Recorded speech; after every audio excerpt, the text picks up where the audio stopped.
Muy buenas tardes con todos y todas. Es un gusto contar con su participación en este acto de presentación de la Encuesta Nacional de Jóvenes y Participación Política en el Ecuador. Para la apertura del evento, contaremos con las intervenciones de Felipe Burbano de Lara, director de Flaxo de Ecuador, Ana Patricia Muñoz, directora del Grupo Faro, y Juan Enrique Quiñones, representante adjunto de UNICEF. El análisis de la encuesta estará a cargo de Paulina Recalde, de Perfiles de Opinión, Alexandra Escobar, oficial política social de UNICEF, y Franklin Ramírez Gallegos, coordinador de la Encuesta Nacional de Jóvenes y Participación Política y profesor investigador de Flaxo Ecuador. Iniciamos con las palabras de bienvenida a cargo del doctor Felipe Burbano de Lara, director de la Flaxo.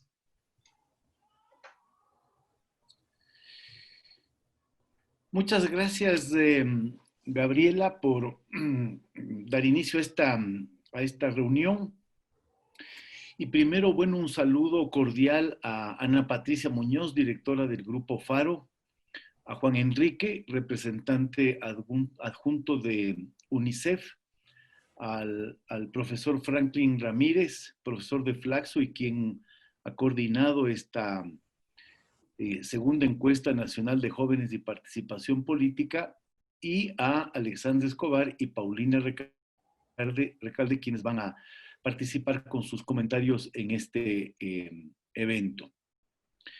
A mí me da mucho gusto inaugurar esta reunión para presentar y hacer el lanzamiento de los resultados de esta segunda encuesta nacional de jóvenes y participación política que se realizó en el 2019. Este trabajo en realidad llena un vacío de información estadística en este ámbito específico respecto de los jóvenes. El Ecuador, a diferencia de otros países de América Latina, que vienen realizando por lo menos desde hace 2 décadas encuestas periódicas regulares para obtener información específica sobre el estado de las juventudes en sus respectivas naciones. En el caso del Ecuador hay un rezago y hay una falta de institucionalización, si cabe la expresión, de estos procesos para acercarse a los jóvenes y recoger sus impresiones, sus opiniones, sus perspectivas respecto de la vida política. En los países en donde se ha institucionalizado este proceso, las encuestas de información, de levantamiento de información, se realizan con una periodicidad de entre 3 y 5 años. En el caso del Ecuador, este esfuerzo conjunto entre Flaxo, el Grupo Faro y UNICEF nos ha permitido hacer esta segunda encuesta, ahora en el 2019, luego de un primer ejercicio similar que se pudo hacer en el 2011. Y es un aporte el que estamos presentando hoy día, que da continuidad desde la perspectiva de Flaxo a un ejercicio anterior. Es un aporte de información, es un aporte estadístico, es un aporte para el conocimiento de las perspectivas que los jóvenes tienen frente a la política, porque ninguna instancia pública tiene a cargo la generación de este tipo de estudios. Entonces, por lo tanto, esta información que se va a presentar hoy día es una información que genera datos, perspectivas respecto de los jóvenes que permiten que el Ecuador tenga alguna información como otros países de América Latina y dar continuidad a un ejercicio que se hizo por primera vez en el 2011. Este es un ejercicio, el primero que se hizo en el 2011, que buscaba explorar las prácticas de participación de los jóvenes ecuatorianos. Y ese fue un proyecto que se realizó por iniciativa de Ágora Democrática y tuvo la coordinación económica de Flaxo Ecuador a través de Franklin Ramírez. Esa fue una investigación que, bueno, se encadenó con una serie de estudios de caso que se habían hecho previamente y que arrojó un cuadro muy interesante de información que en algún sentido traía resultados contradictorios, ¿sí? Por ejemplo, 44% de los jóvenes declaró que tenían algo o mucho interés alrededor de la política, y el 56% señaló que no estaban particularmente involucrados en espacios políticos, ¿no? Y esta relación, digamos, de los jóvenes con la política es un elemento fundamental de la vida democrática, porque marca de alguna manera la continuidad y la renovación de la vida democrática a través de la capacidad que tiene de ir involucrando a los jóvenes en sus prácticas y en sus valores políticos. Un dato muy interesante que arrojó la encuesta del 2011 fue que las determinantes de participación en todas sus expresiones estaban íntimamente conectadas con el nivel socioeconómico y educativo de los encuestados. Y lo que mostró ese estudio es que a mayor nivel de instrucción y mayores recursos económicos, hay mayor implicación en prácticas participativas de diverso tipo. Esta es una primera conclusión, una primera aproximación que arrojó esa encuesta del 2011. Y claro, la idea de estos ejercicios es tener una serie de información en el tiempo que permitan identificar si esos hallazgos que se produjeron en el 2011, con una serie de indicadores novedosos, de información estadística novedoso, se mantienen en el tiempo o van produciéndose modificaciones alrededor de esa información. Como ya dije hace un momento, en el Ecuador, luego de esta primera experiencia del 2011, no se volvió a realizar ningún estudio.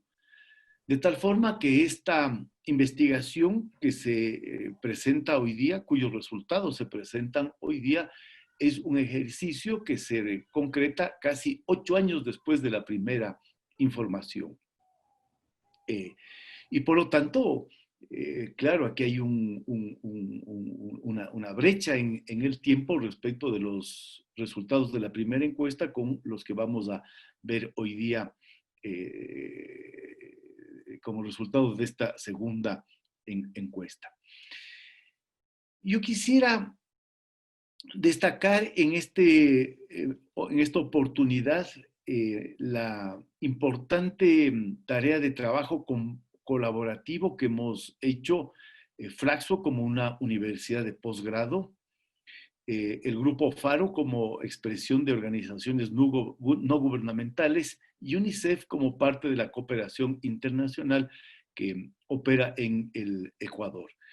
Esto es un esfuerzo conjunto que permite llenar un vacío y por lo tanto da muestras de la cooperación, de la importancia que tiene la cooperación entre distintas entidades institucionales para generar información valiosísima respecto de un segmento de la población.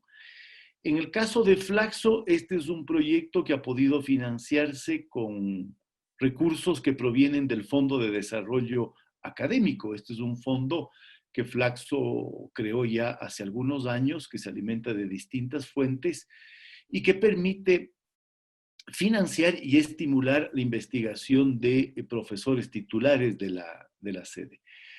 Sin embargo, en los últimos años, en la última convocatoria, este fondo ha tenido una proyección distinta, incorporó la posibilidad de financiar proyectos colectivos, y esa modalidad de financiamiento de investigación abre otras perspectivas de explorar posibles financiamientos para proyectos como este que se está presentando hoy día.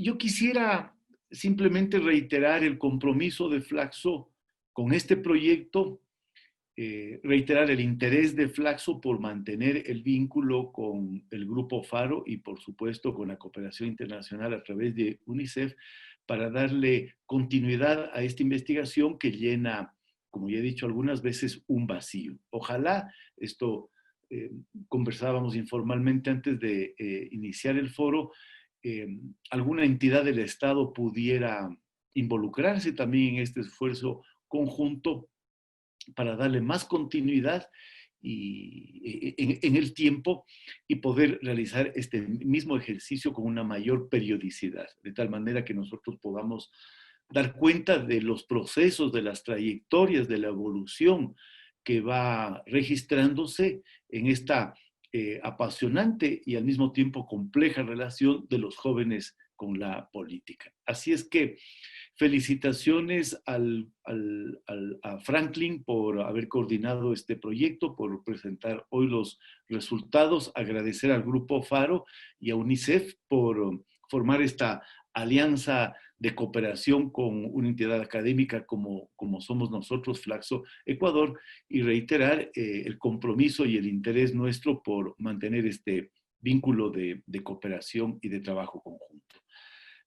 Eso, muchas gracias. Muchas gracias, Felipe. Escuchemos ahora la intervención de Ana Patricia Muñoz, directora del Grupo FARO. Muchísimas gracias. Queda poco por decir luego de esas sabias palabras de Felipe, donde de forma reiterada nos ha aclarado muy bien el hueco que viene a llenar esta investigación. Y yo me atrevería a adicionar que hay dos huecos más que llena este proceso. El uno justamente es el de la colaboración entre una organización de sociedad civil, entre la academia y entre la cooperación internacional. Y esto nace desde una iniciativa que lideraba Grupo Faro, que se llamaba la Iniciativa UNOS, financiada por la Unión Europea. Y esta iniciativa en su nombre tiene a la universidad y a la sociedad civil. Buscaba potenciar los vínculos entre las organizaciones de sociedad civil y la academia. Y justamente tenía tres componentes, uno de formación, uno de investigación y uno de vinculación con la comunidad. Lo implementamos conjuntamente con varias organizaciones, incluida la PUSE y Fundación Esquel. Y desde el diseño mismo de esta iniciativa, le asignaron a Grupo Faro liderar la parte de investigación, es decir, a un centro de investigación como Grupo Faro, que es una organización de la sociedad civil, lideraba la parte de investigación.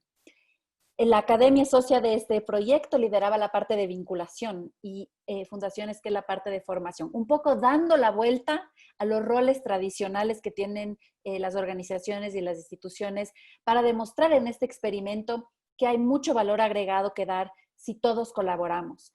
Para Grupo Faro, entonces, ha sido un honor esta alianza con Flaxo y particularmente con Franklin, quien empezó esta colaboración participando en un concurso abierto y muy competitivo, justamente para los fondos de investigación que Grupo Faro sacaba.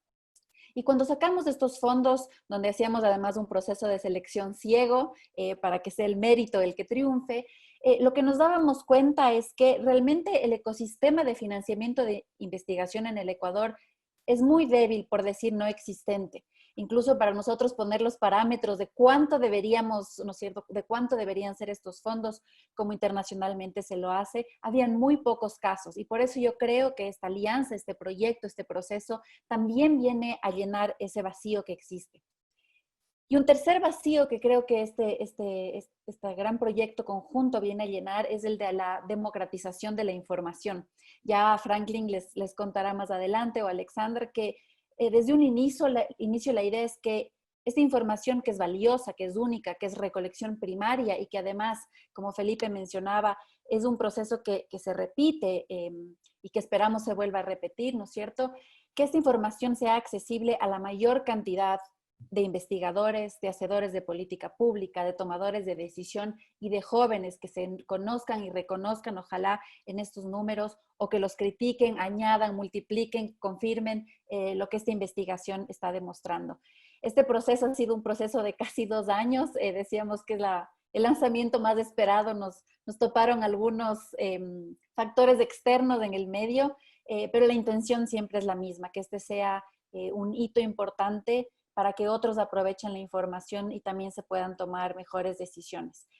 Y la fecha no podría ser más adecuada, ¿no es cierto? Estamos a las vísperas del 7 de febrero, donde se tomarán decisiones importantes para el país y más de un tercio del electorado es el electorado joven. Así que es fundamental que tomemos en serio los datos de esta recolección de información, pero también que tomemos en serio estos lazos que hemos creado y agradezco el compromiso de Flaxo, Felipe, para continuar este trabajo que parece de hormiga, pero que es muy importante. Así que con eso, a nombre de Grupo Faro, les agradezco. Es un honor para mí añadir esta bienvenida a este espacio y nos queda una agenda de investigación de por lo menos año y medio con estos datos y prepararnos ojalá a la siguiente recolección de información en unos años más. Muchísimas gracias. Muchas gracias, Ana Patricia. Finalizamos las palabras de apertura con la intervención de Juan Enrique Quiñones, representante adjunto de UNICEF. Muchas gracias. Yo quiero primero, en nombre de nuestro representante Joaquín González Alemán, agradecer a Flaxo y al Grupo Faro por esta alianza que ha permitido concluir con esta segunda encuesta y que creo que arroja resultados muy interesantes. Yo quizás quiero ser breve, pero resaltar 3 cuestiones que me parecen a mí importantes. La primera de ellas tiene que ver que tenemos que entender la participación política no como aquella participación que se da únicamente en vehículos electorales, sino como aquella que permite a adolescentes y jóvenes manifestar su opinión y garantizar su participación en asuntos que afectan sus vidas. Yo creo que esto es fundamental tenerlo en cuenta porque es a partir de eso que se puede entender entonces los resultados de esta encuesta. Lo segundo que quisiera resaltar es que América Latina en general es un subcontinente marcado por la desigualdad y que esta desigualdad genera exclusiones y que estas exclusiones se manifiestan de diferentes maneras. Pero cuando estamos hablando de adolescentes y jóvenes se manifiesta de 2 maneras muy importantes. Primero, la exclusión educativa, que no permite que estos grupos poblacionales puedan realmente competir en mercados laborales de manera adecuada. Y la segunda es obviamente esa exclusión laboral que se da precisamente por carecer de las herramientas necesarias para participar, pero sobre todo en un mercado que es cada vez más globalizado. Entonces creo que esto es fundamental entenderlo también, porque eso me lleva al tercer punto que quiero resaltar y que es que América Latina en general es también un continente muy joven. Es decir, cuando uno mira las estadísticas poblacionales, las pirámides poblacionales de los diferentes países de América Latina, uno se da cuenta que realmente la masa poblacional está concentrada en las edades de adolescentes y jóvenes. Y creo que esto representa una oportunidad, pero también un riesgo. Una oportunidad en el sentido en que cuando los gobiernos comienzan a entender sobre la importancia de invertir en estos grupos poblacionales, están generando capital humano que a futuro genera desarrollo para estos países. Pero el riesgo está en que al no hacer esa inversión en estos grupos poblacionales, lo que estamos haciendo es condenando a América Latina a continuar en ese círculo vicioso de la pobreza. Y creo que este tipo de encuestas realmente lo que dan son herramientas para que los gobiernos tomen las decisiones adecuadas sobre la inversión que tienen que hacer en estos grupos poblacionales. Y creo que eso lo van a ver ustedes con los resultados de la encuesta. Apunta realmente a generar discusión, debate, pero sobre todo propuestas de cómo puede abordarse mejor las condiciones de adolescentes y jóvenes. Con eso, nuevamente reitero el agradecimiento al Grupo Faro, a Flaxo por este asocio y estoy seguro de que encontrarán los resultados de la encuesta de lo más interesantes. Muchas gracias. Muchísimas gracias. Agradecemos a las autoridades por sus distintas intervenciones. En la segunda parte del evento se presentará la página web que contiene precisamente la encuesta. Para moderar el análisis nos acompaña Gabriela Gallardo, doctorante de la Universidad Nacional Autónoma de México y quien colaboró también en el diseño de la misma. Adelante, Gabriela, por favor. Muchas gracias, Gaby.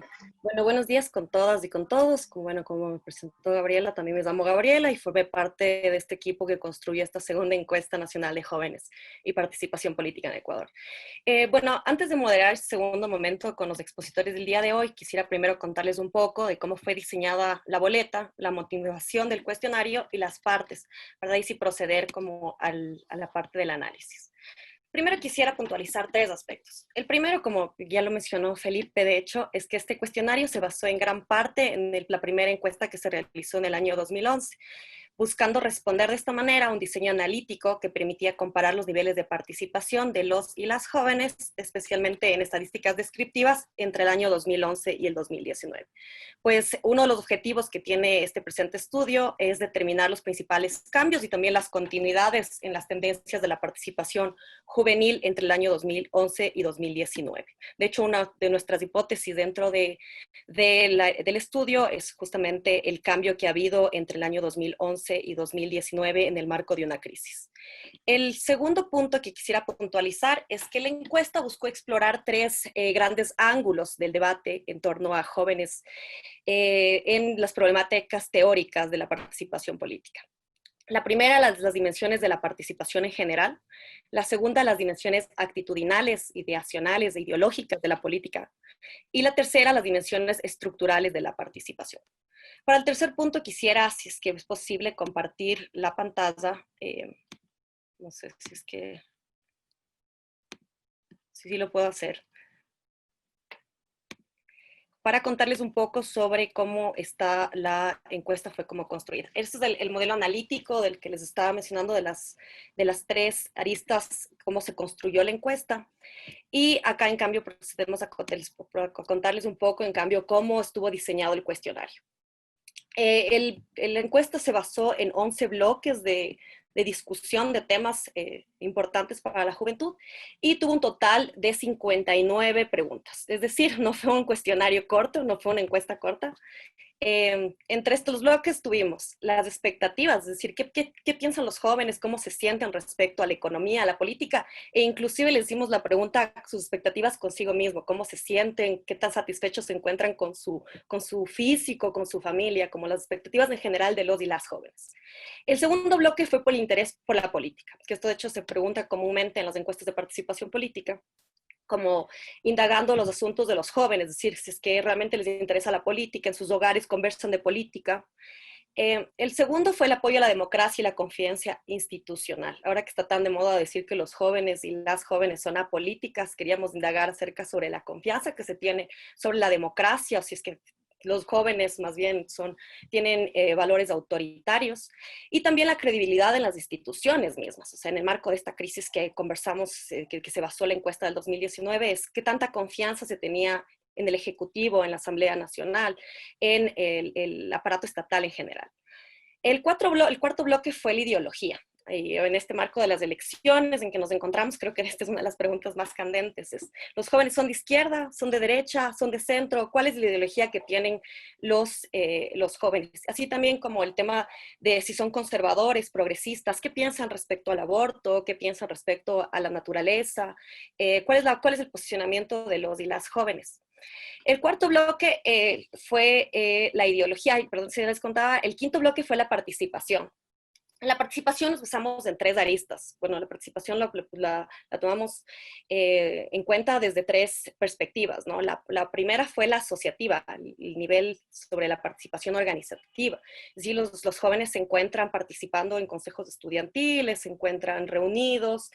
¿Cuáles son los espacios de asociatividad que tienen los y las jóvenes? El segundo nivel es la participación institucional. Es decir, en los espacios que el Estado brinda, o también el voto. A mí me llamó mucho la atención dentro de la encuesta, bueno, no me adelanto los resultados, pero el voto que los jóvenes, en el voto facultativo, ¿cuál fue el porcentaje de los jóvenes que decidieron ir a votar? Que es altísimo en comparación con otros países, y de hecho altísimo en relación al voto en general de las últimas elecciones presidenciales. En la participación institucional también, en los espacios que han habido cuando se hacen consultas desde el Ejecutivo, desde los ministerios, las invitaciones, a esto se refiere a la participación institucional, y el activismo ciudadano, es decir, las protestas. De hecho, las protestas de octubre responden también, como en este marco, digamos, justo fue una encuesta realizada meses antes de las protestas de octubre del 2019, pero aquí como que nos da una idea de cuál era el activismo ciudadano de los jóvenes. Aquí llama mucho la atención, y me gustó mucho cómo lo enfocamos en la encuesta, es porque también hablábamos de la participación digital. Ahora en esta era, y son jóvenes que han crecido como con acceso a las computadoras, al internet, esta participación, por ejemplo, de los memes, o sea, es una participación política, efectivamente.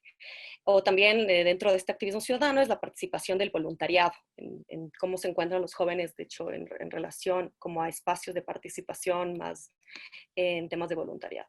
El sexto bloque es la socialización política. Aquí, por ejemplo, también voy a mencionar una de las preguntas que me pareció interesante, es como teníamos la pregunta de, ¿acaso los y las jóvenes piensan lo mismo que sus padres? ¿Cuáles son los espacios de socialización de los jóvenes y las jóvenes? ¿Son sus escuelas? ¿Son sus colegios? son efectivamente más bien sus vecindarios, los espacios deportivos, que es altísimo en la participación de los y las jóvenes, o es con sus padres. Y también hicimos la distinción entre su padre y su madre, como para ver efectivamente por dónde está su relación de socialización política. El sexto bloque es el trabajo educación y bueno, me adelanto también emancipación. Estos tres temas a mí me parece llamativo. Ahorita en Flaxo, Argentina, de hecho, tienen este programa de especialización y de maestría sobre juventudes. Y en los bloques que se discute sobre juventudes, justamente están estos tres temas como de gran interés en las juventudes latinoamericanas, que es trabajo, educación y emancipación. En trabajo y educación hablamos un poco sobre cuáles son los niveles de desempleo de los y las jóvenes, las condiciones de empleo, si es que los jóvenes en realidad están de acuerdo con la flexibilización laboral o no. Eso les voy a dejar la intriga porque me imagino que más les van a explicar los resultados en este segundo momento. El tema de educación, como si los jóvenes han estudiado en universidades o en colegios públicos, privados, y quiénes creen ellos que pagan, pues, si es que son estudiantes que han estudiado en instituciones públicas, si es que realmente reconocen que el Estado es el que está financiando sus estudios. En cuanto a emancipación, también llama mucho la atención sobre la autonomía material de los jóvenes, las condiciones de hábitat, y ahora que estamos en el encierro, de hecho es un tema muy relevante para las juventudes. Y el último bloque es las preguntas sociodemográficas, donde hablamos sobre etnia, religión, estado civil, y aquí es importante puntualizar porque el estudio trató de tener como una perspectiva tomando en cuenta como las diferentes características de la identidad de los y las jóvenes, tomando en cuenta la interseccionalidad dentro de su análisis, dividiendo mucho como el tema de género es diferente como una joven que un joven en las condiciones de la participación política, y situar, ¿no?, las determinantes socioeconómicas de la participación, ¿no?, que afectan en relación.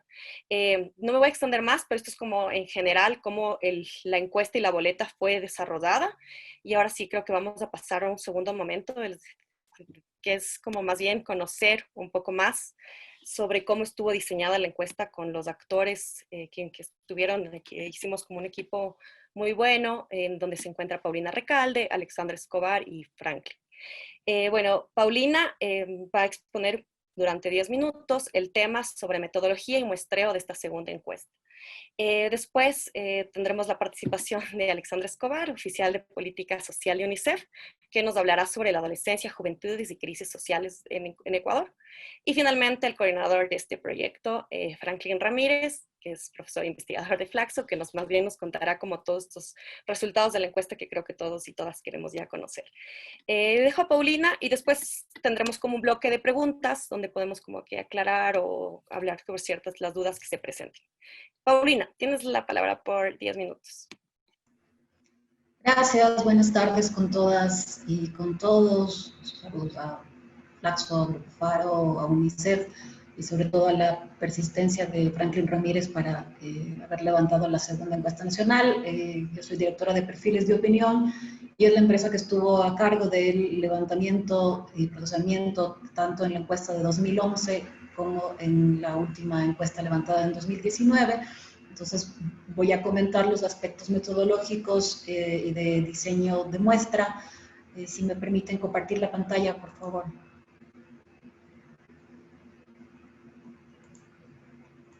Creo que todos podemos compartir. Oh. Sí.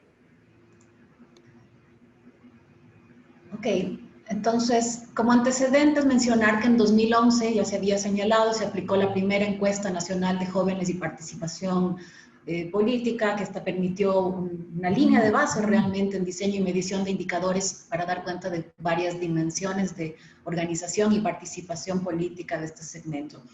En 2011 aplicamos 4.249 encuestas y esa encuesta, esa base permite hacer inferencias para las provincias que acá describo, Pichincha, Guayas, Manabí, Azuay y Napo, tanto para urbano como rural, y los segmentos que denominamos resto sierra, resto costa y resto Amazonía, para hombres y para mujeres y para 3 rangos etarios que en la encuesta de 2011 era de 16 a 19, de 20 a 24, 25 a 29 años. Entonces, en 2019 la necesidad que se planteó es la de hacer una medición comparativa con la encuesta nacional de 2011, pero con la novedad de la incorporación del rango etario inferior de 12 a 15 años, que no había incluido la encuesta nacional del año 2011. Para que tengamos presente cuál es la población a la que está investigando esta medición, la población total proyectada para el año 2019 por el INEC fue de 17.267.986, y de esta la población de jóvenes, es decir, quienes se encuentran entre los 12 a 29 años de edad, que es la población que incluye esta medición, llega a 5.454.122, equivale entonces al 31.59% de la población. Acá lo pueden ver ilustrado simplemente para que tengan la referencia de cuánto significa esta población en relación a la población total, y la proporción también de presencia de esta población en las regiones que abarcó la encuesta: costa, sierra y Amazonía. Esto para que tengamos presente, como digo, la población. Ahora, ¿cuál es el universo de esta medición? El universo son individuos de 12 a 29 años que residen en Ecuador, y es importante señalar que la condición es que residan en Ecuador, no que sean ecuatorianos, porque en esta ya nos encontramos con población inmigrante también en algunos casos. El primer estudio realizado, decíamos, no había encontrado como universo a la población de 12 a 15 años. La referencia de uno de los auspiciantes es de UNICEF, que define a la adolescencia como aquel tramo de edad que se coloca como una etapa transicional decisiva en el desarrollo de un niño. Y la incorporación de este rango, entonces, amplía las posibilidades de análisis comparado de los cortes etarios, es decir, entre los rangos más jóvenes, los inferiores, y ya los superiores, y permite hacer estas diferencias y proyectar mejores bases a futuro para la comprensión de estos cambios. Ahora, la muestra con la que trabajamos es una muestra aleatoria, sistemática, estratificada por provincia, por región, área urbano-rural, por edad, por sexo y por nivel socioeconómico.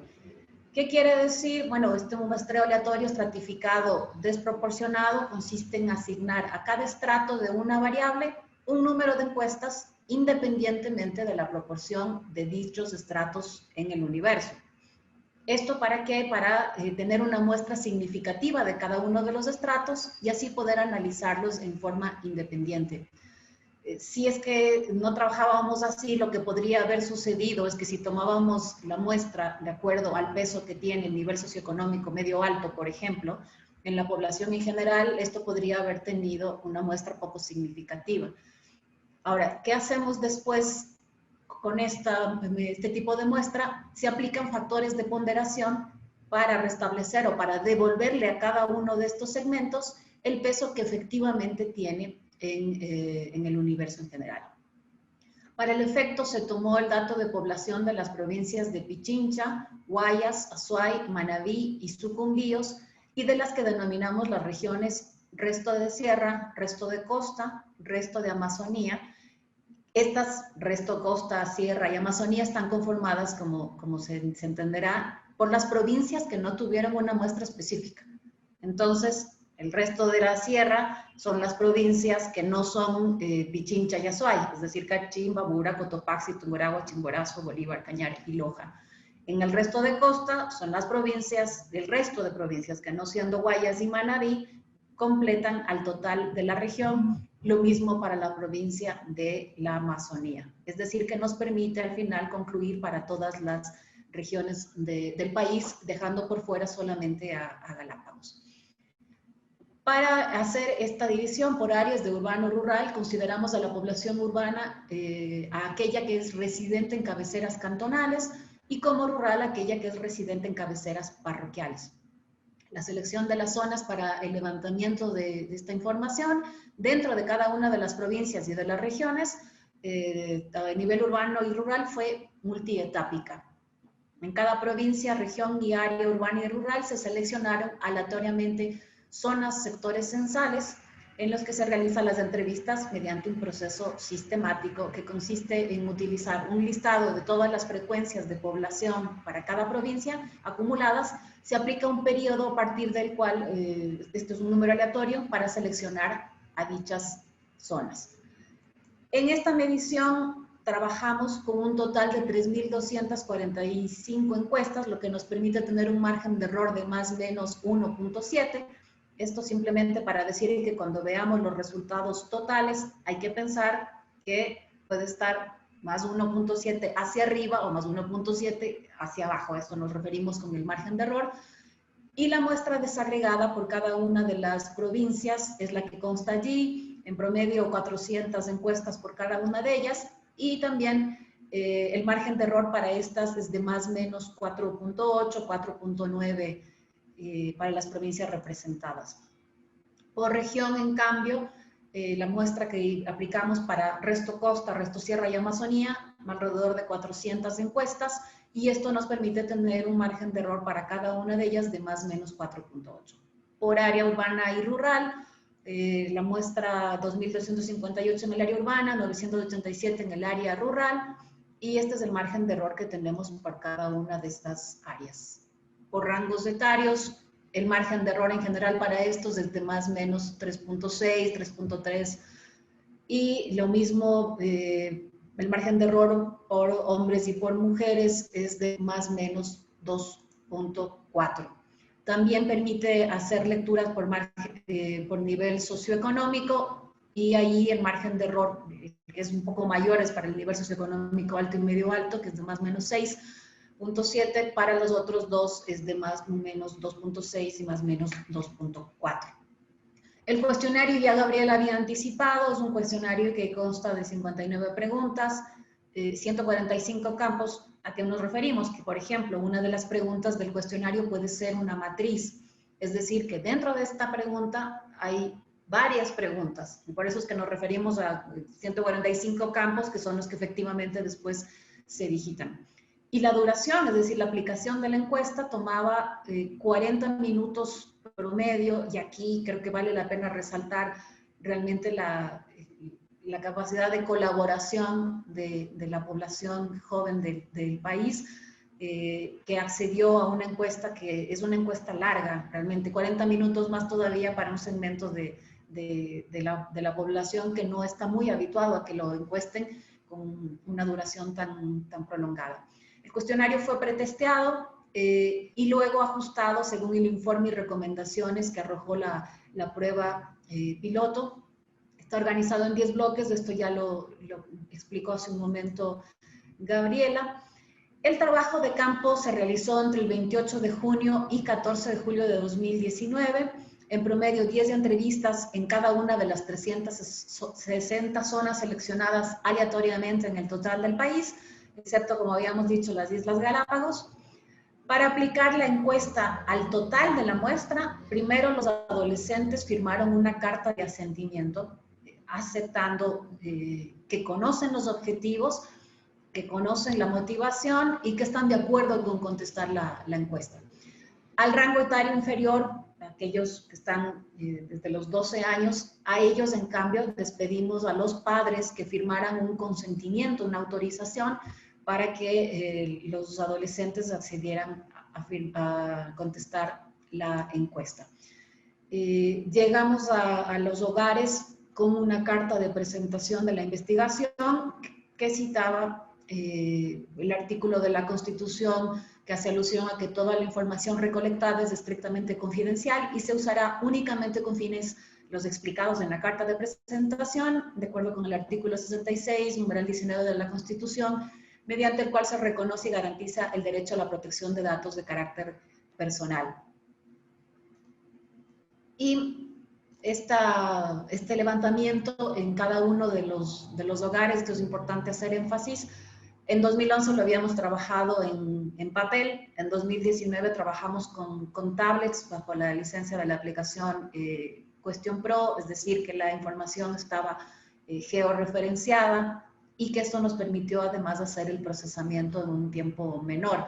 La supervisión en tiempo real, como indico, nos permitía a nosotros vía GPS, tener habilitada la verificación de que el encuestador estaba en el lugar asignado, el tiempo que tomaba la aplicación de la encuesta, y posteriormente hacemos además una supervisión telefónica al 30% de la muestra con un cuestionario corto, que quiere decir que quienes hacen la supervisión telefónica tienen una versión reducida del cuestionario, no conocen las respuestas que se registró en el levantamiento de la encuesta, y luego se hace un empate para ver si efectivamente no hay distorsiones o cambios en este sentido.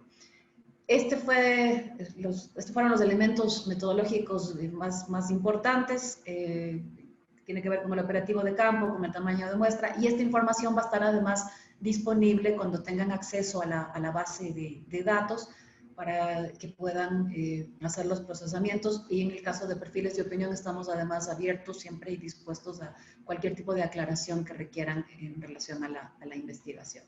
Gracias. Muchísimas gracias, Paulina, por tu explicación tan técnica sobre cómo se realizó la segunda encuesta. Ahora tendremos la intervención de Alexandra Escobar, oficial política social de UNICEF, que nos hablará sobre adolescencia, juventudes y crisis social en Ecuador. Alex, tienes 15 minutos. Gracias, Gaby. Perdón. Voy a compartir mi pantalla y voy a quitar mi video para que no vaya a haber ningún problema y se vaya a caer a lo mejor la conexión.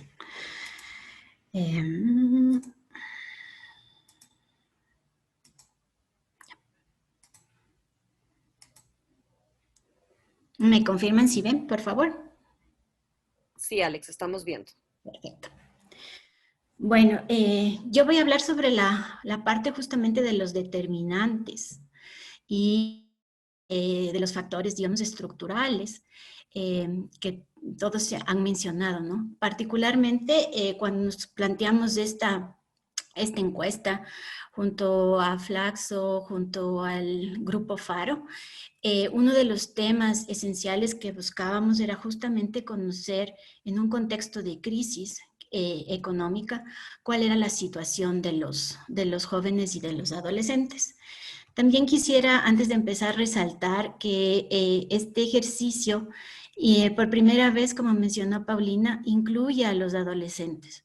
Normalmente, como parte de la invisibilización y muchas veces de la falta, de las visiones adultocéntricas, digamos, se desconoce que los adolescentes también forman parte y tienen opiniones al igual que los niños, ¿no? Y en este sentido, esta encuesta desde UNICEF nos parece fundamental el poder rescatar y dar espacio justamente a esas voces que necesitamos de escuchar para poder transformar esas realidades, ¿no? Sí.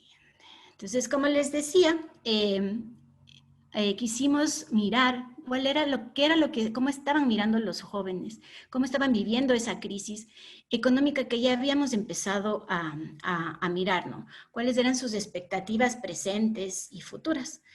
Es importante notar aquí que esto es una foto pre-COVID, ¿no? La que vamos a hablar. Sin embargo, a mí sí me gustaría traer a lo largo de la presentación algunos elementos que ya tenemos sobre la situación post-COVID, ¿no? Y que definitivamente a lo que apuntan esos es hacia un mejoramiento del bienestar de la población, sobre todo de los grupos más vulnerables, en mayor situación de vulnerabilidad, donde justamente niños y jóvenes son parte de esos grupos, ¿no?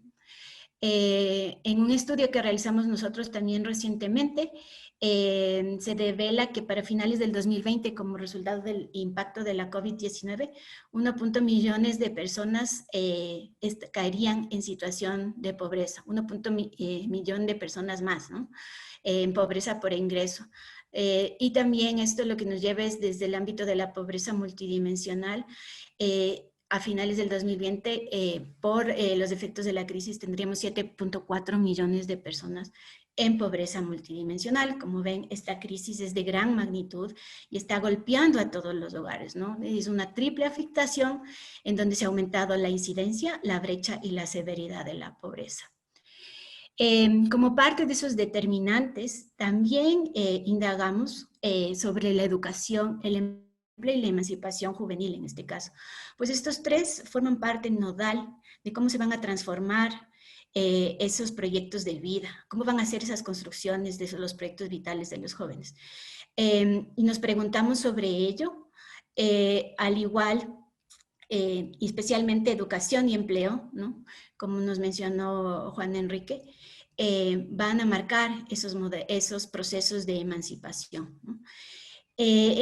Como consecuencia de la crisis que vivimos actualmente de la COVID-19, vemos que dos de estos elementos, educación y empleo, han sufrido un profundo remesón, ¿no?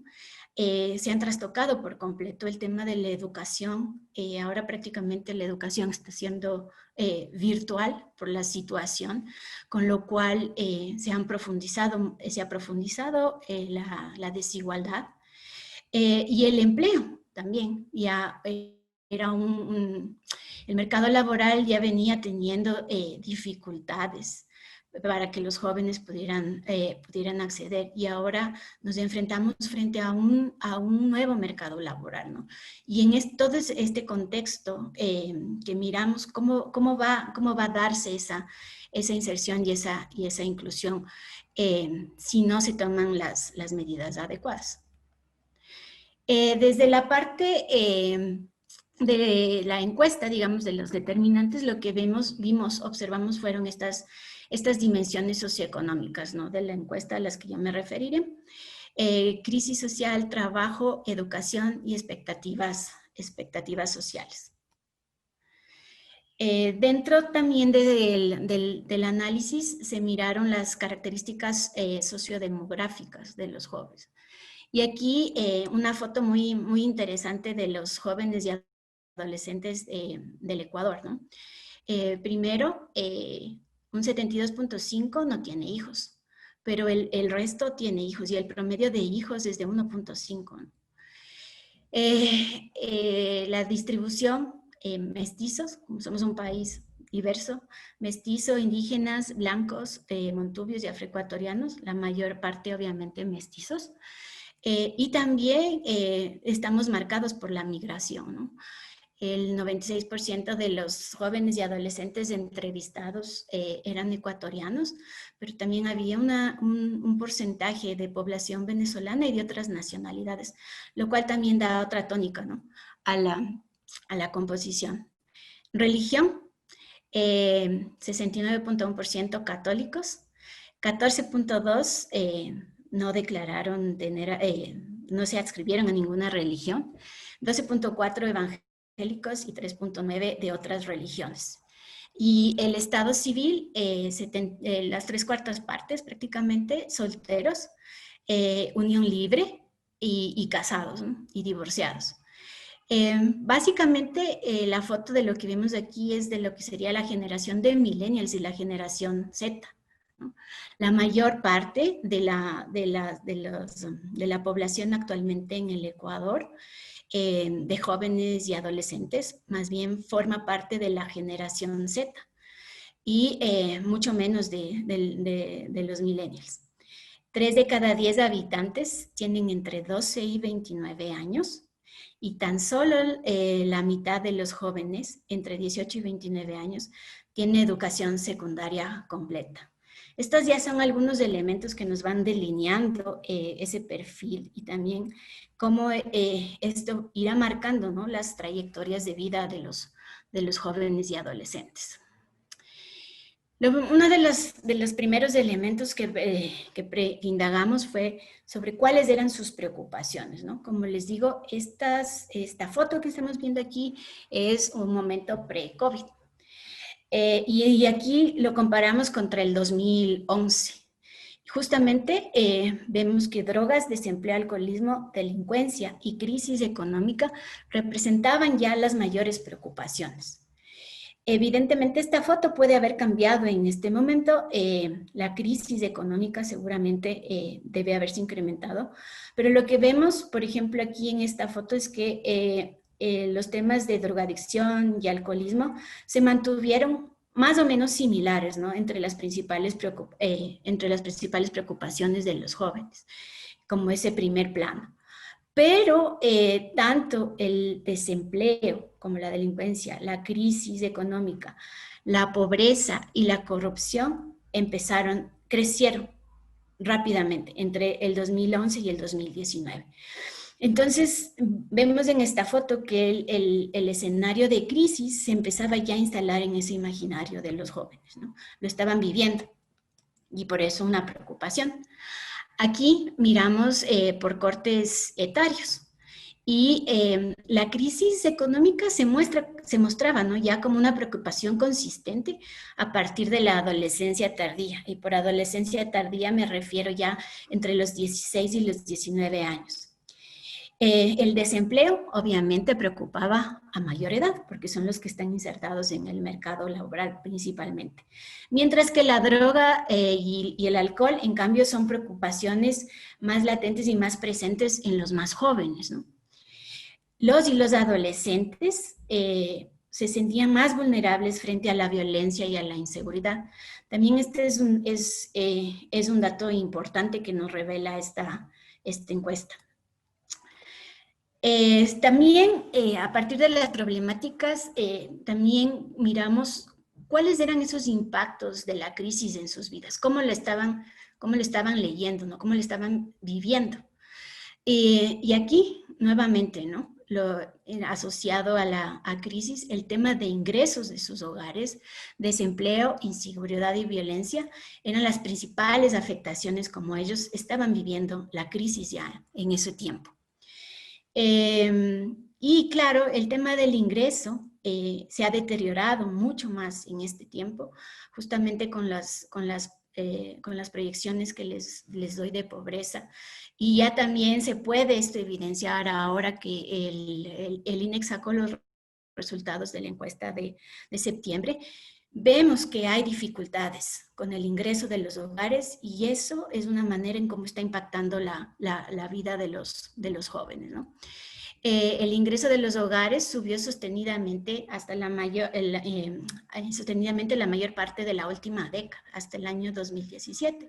Y desde entonces empezamos a ver ya una caída lenta y sostenida. Obviamente la caída más fuerte se da en este periodo de la crisis por la COVID-19.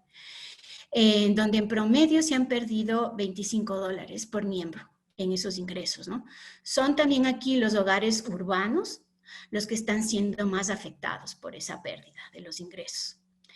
Y también en un segundo plano tenemos la educación y el estado de ánimo.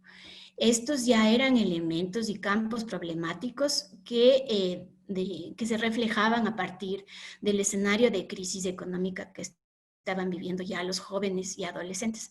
Y aquí sobre el estado de ánimo sí me gustaría hacer también una puntualización, pues los temas de salud mental, también de lo que hemos visto en las encuestas de monitoreo que estamos haciendo sobre la situación del COVID, están afectando ampliamente a la población y uno de esos grupos más vulnerables son justamente los jóvenes. Y en educación, obviamente, con el trastoque que ha sufrido la educación a partir del confinamiento, todavía no logramos que los adolescentes y que los jóvenes vuelvan a las universidades. Eso también ha cambiado y seguramente ha acentuado esas preocupaciones y esos impactos que los jóvenes ya sentían en el año 2019, ¿no? También aquí vemos las diferencias sobre los niveles socioeconómicos, ¿no?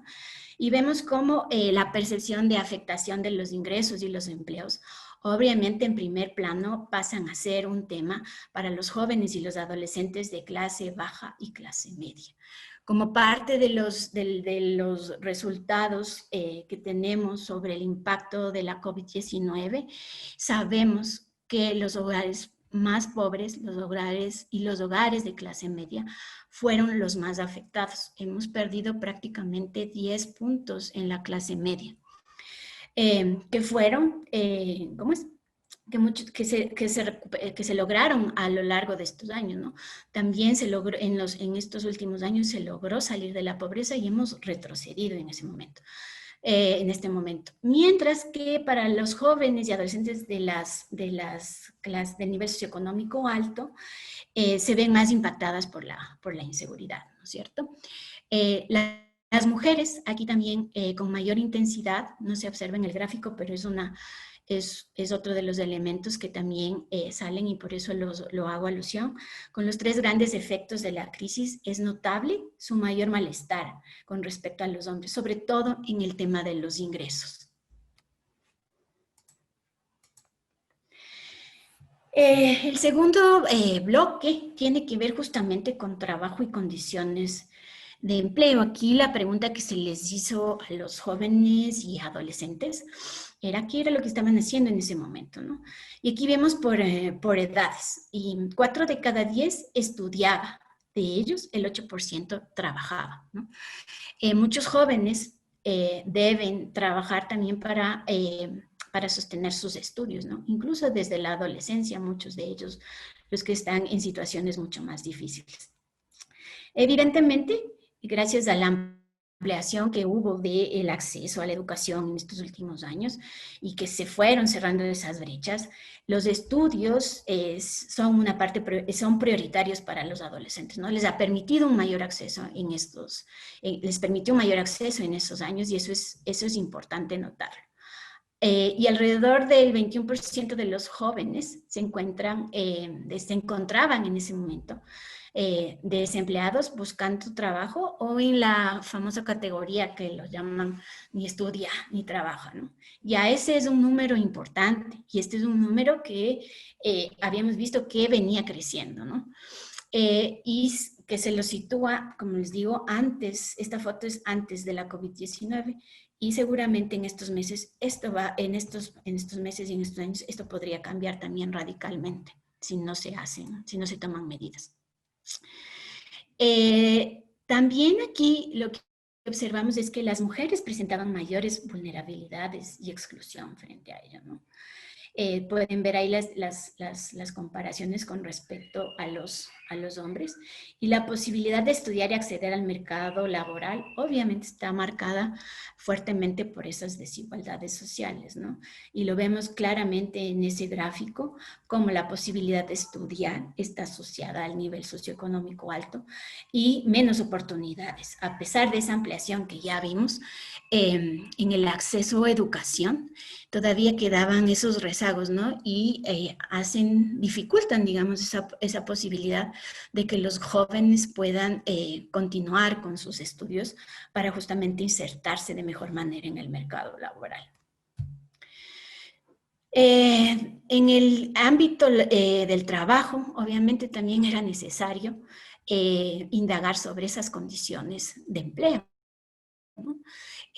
Históricamente, el empleo juvenil siempre ha estado como en desventaja, digamos, ¿no? En los últimos años frente al resto del empleo y las condiciones son mucho más precarias, ¿no? Entonces, en esta foto, cuando conversamos con los jóvenes y los adolescentes con quienes estaban trabajando, obviamente, un poco más de la mitad trabajaba en el sector privado, ¿no? Entonces, es el sector privado principalmente el que genera y da esas fuentes de empleo. 3 de cada 10 tenía un negocio o trabajaba por cuenta propia y solo 1 de cada 10 estaba vinculado al servicio público. En cuanto a las condiciones de trabajo, solo 1 de cada 4 tenía un empleo estable, ¿no? Eso ya también es una alerta que venía ya configurándose esa foto y sosteniéndose. La informalidad se vuelve más vulnerable a las mujeres jóvenes que trabajan, la desventaja de las mujeres en el mercado laboral y más aún si son jóvenes. Igualmente, en los jóvenes del campo, esta era mucho más alta. Y la precariedad del empleo incrementaba si tenían menos edad, ¿no? Las condiciones de los adolescentes que están trabajando obviamente pertenecen a los grupos en mayor situación de vulnerabilidad y se dan muchas irregularidades, muchas veces lo que construye un entorno de precariedad laboral en torno a ellos.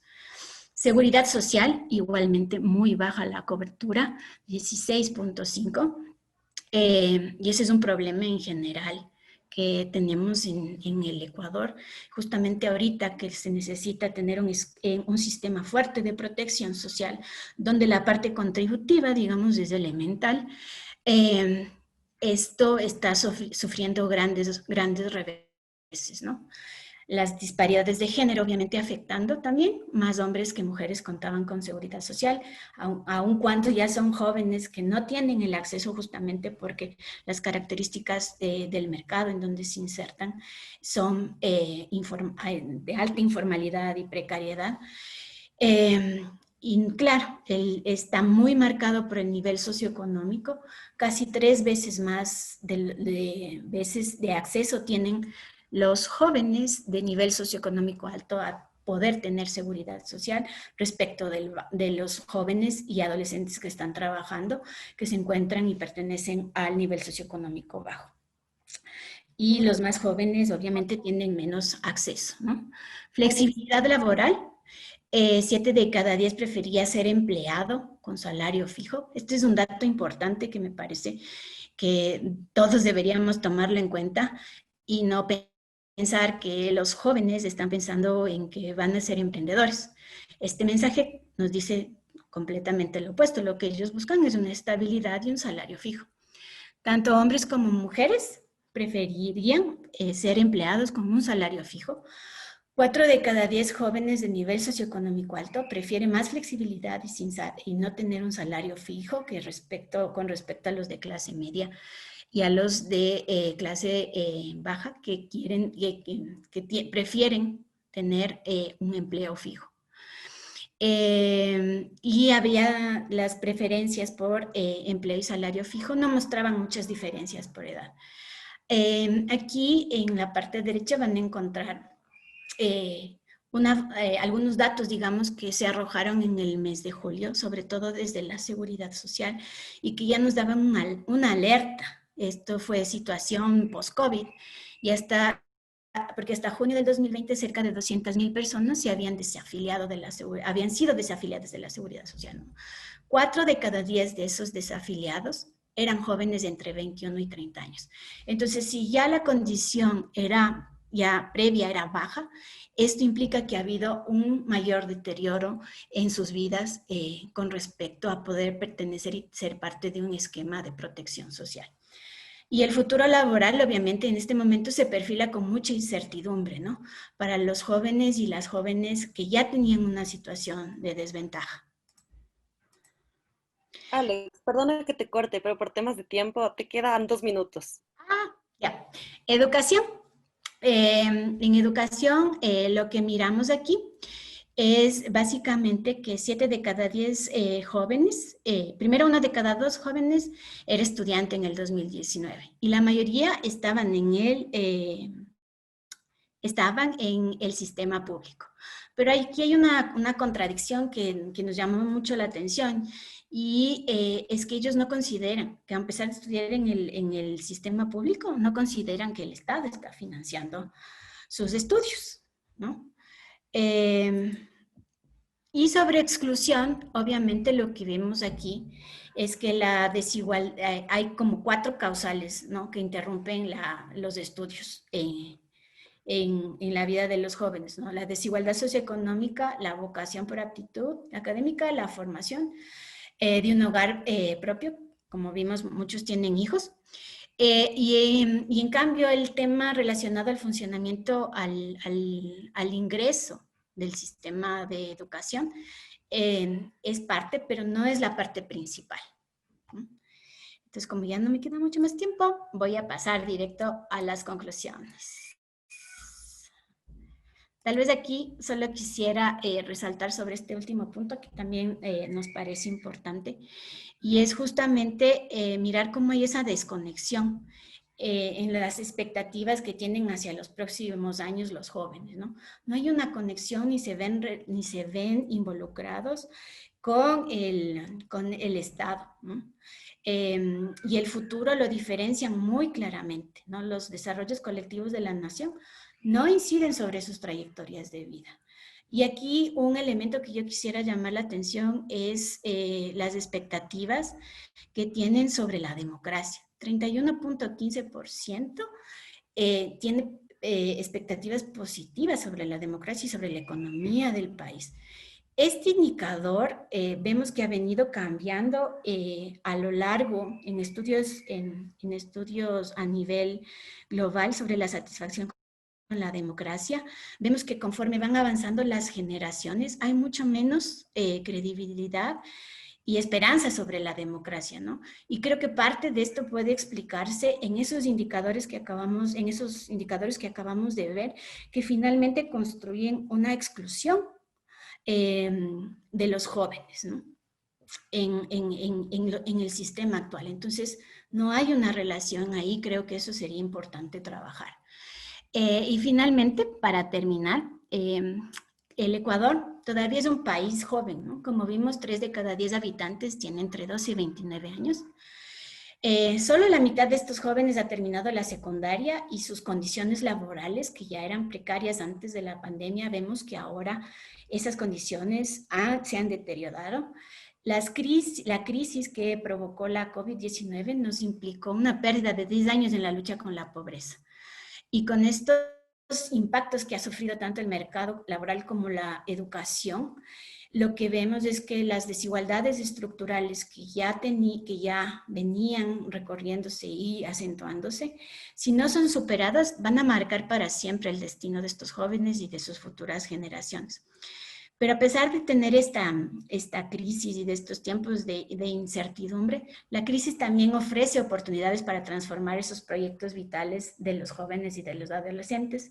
Y aquí me gustaría dejar 4 puntos finales. Primero, que pensar que vamos a salir ahorrando de esta crisis no va a suceder, y con políticas de austeridad mucho peor. La reactivación de la economía debe buscar ese crecimiento con condiciones de equidad y de redistribución, ¿no? Y de inclusión. Invertir y generar capacidades y oportunidades para los adolescentes y los jóvenes es la gran tarea que le queda al país. Ahora tenemos justamente una oportunidad también de fortalecer ese vínculo entre educación y trabajo para transformar y cerrar las brechas, nuevas brechas como las brechas digitales que tenemos. Y la estrategia de recuperación y de respuesta no puede perder de vista los años ganados en esa movilidad social y en el acceso a educación y mercado laboral que tuvieron los jóvenes. Y no puede permitir que esas transformaciones se detengan y que las condiciones sigan empeorando. Y aquí finalmente, para terminar, justamente pensar, ¿no? Que quiénes van a pagar la deuda, porque en este momento muchos de los países se están endeudando justamente para poder responder. Si no invertimos ahora en los jóvenes, ¿quién va a poder pagar esa deuda si no hay las capacidades para poder generar justamente desde la economía? Eso sería un poco lo que nosotros teníamos preparado para contarles sobre estos determinantes, digamos, que marcan las trayectorias de las vidas de los jóvenes y que evidentemente tienen una incidencia directa sobre los temas de participación política. Y ahora creo que es Franklin quien va a continuar justamente con el análisis. Gracias. Muchas gracias, Alex, por tu intervención y también por tus reflexiones finales en frente que nos mencionabas sobre los jóvenes en medio de esta crisis económica y política. Ahorita estamos leyendo ya sus preguntas que les vamos a responder al final del seminario. Efectivamente, ahorita es el turno de Franklin, que fue el coordinador de esta encuesta y también el coordinador de la encuesta realizada en el 2011. Él nos va a hablar sobre los universos políticos juveniles en el siglo XXI. Franklin, tienes 15 minutos.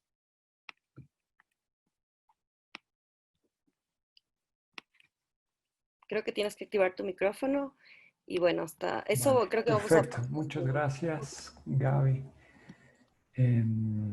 Gracias a todos los que antecedieron el uso de la palabra, en particular a Felipe, Ana Patricia y Juan Enrique, por la presentación general de la encuesta. Sí, efectivamente, este es un trabajo que empezamos a mediados del 2019, que por la coyuntura política y la de la pandemia recién podemos presentar ahora. No quiero empezar el análisis sin antes agradecer a varias personas que colaboraron en la construcción de esta boleta, más allá de la colaboración institucional que forjamos. En particular, el trabajo de Gabriela Gallardo fue fundamental en la construcción de la encuesta. También el trabajo de Paulina Recalde de Perfiles de Opinión para levantar la encuesta de modo súper profesional y con un impecable trabajo de campo fue fundamental para tener una data sólida y consistente y para poder sobre todo comparar con los resultados del 2011. Además, quisiera agradecer rápidamente a algunos colegas que nos ayudaron a pensar la boleta: Jesús Sanz, René Hunda, Daniel Llanos, Jacobo García, Hugo Barber, que nos ayudaron en la primera parte de la reflexión sobre la construcción de la boleta. Muchas gracias a ellos. Algunos están acá, otros no. Siempre el diseño de una boleta es complicado y requiere como discusión colectiva y además del entorno institucional que favoreció el vínculo entre Flaxo, UNICEF y Faro, hubo varios colegas como muy especialistas en estas cuestiones que colaboraron largamente para el diseño de esta encuesta.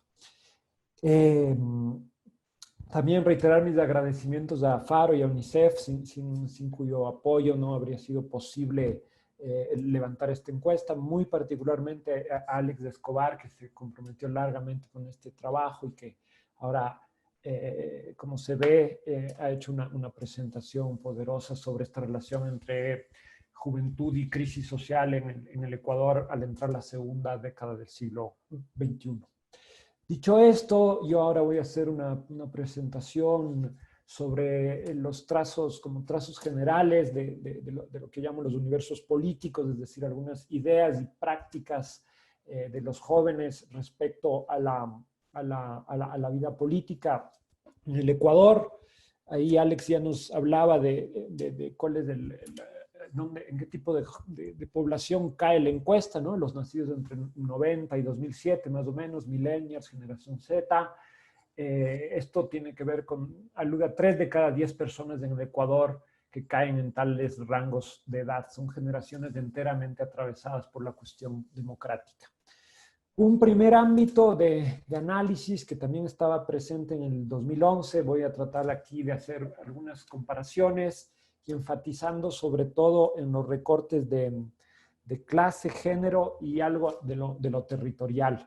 Como ustedes ven, como mencionaba Paulina, hay 145 campos en esta encuesta, es una encuesta grande. Lo que voy a hacer aquí es simplemente explotar alguna parte de las encuestas, desde un análisis descriptivo y después al final marcar algunas tendencias generales.